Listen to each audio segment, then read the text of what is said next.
The NDAA one first, and I think because Mr. Kyler has some dates that, because it was, I thought, a very good discussion last week. Turns out is the U.S. House has already voted.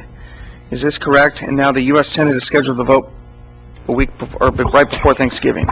So if we're going to do something, we got to do something like quickly. Is that correct? Chair Lakin, that's correct. I looked into that issue that was brought up last week about the sections 1021 and 1022 of the 2012 bill. That's a bill that gets reauthorized annually. The House has already voted on their version of the 14 bill, and Senate is rolling theirs out. What I've been told is it would be the week before Thanksgiving. So my recommendation, if I could make one, is that given the quick turnaround here, that we handle this sort of the traditional way that you've corresponded with members of Congress, and that is write a letter to the Senate delegation outlining your concerns with that provision of the 2012 Act, and then maybe sort of some general principles with respect to the assumption that the bill will go into some sort of conference committee. Okay. Any thoughts, Commissioner Stewart? I guess, is it possible, if it's going to be a letter and the reason is timeliness, that there's a possible decision next week, it sounds like, towards the end of next week? Yeah. Mm-hmm. Then, could be you know, is it possible to have we do have a meeting next Tuesday, right? Mm-hmm.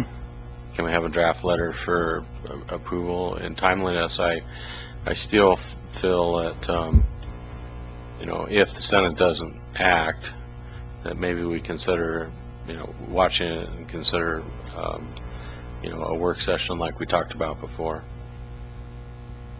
Okay. Commissioner Sorensen? The origin of all this comes about in the National Defense Authorization Act, and that's an annual decision that Congress makes about how much to authorize for the military.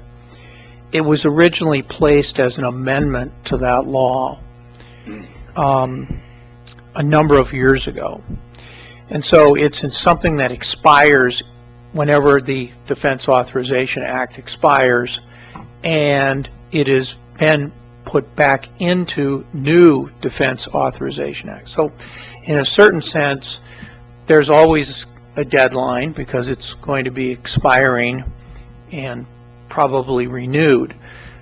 The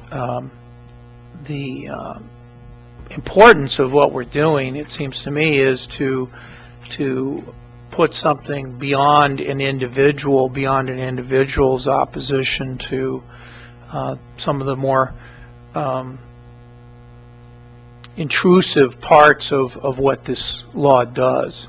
So I would actually prefer that we just take our time with it, recognizing that Congress has already reauthorized this law several times, and what we really ought to do is raise the profile of the issue and come to some agreement on what we want our resolution to say. And I think that it could be quite powerful in terms of taking the time to actually go through it. Whatever they're working on now will expire, and it'll be again before Congress. So it is an ongoing fight. And by the way, the federal courts are now split on whether this is or is not a violation of the U.S. Constitution. Section 1021, I believe it is, has from the original, when it would originally passed in 2012. Is been ruled as unconstitutional. So, you know, this is wending its way through the courts. It's constantly being brought up in the Congress, and our own Senator Wyden is one of the leaders on the issue. So I guess I'm agreeing with Commissioner Stewart that we ought to have the work session. Commissioner Bozovich? Thank you. I think what we want to try and do is be effective at the moment. The House has passed their version where they didn't, they tried to eliminate that section unsuccessfully, but they did at least get some changes in wording that are a little bit more acceptable. What would be great is if we can convince the Senate to maybe go beyond the House's version, and then when they get into conference, they could resolve that.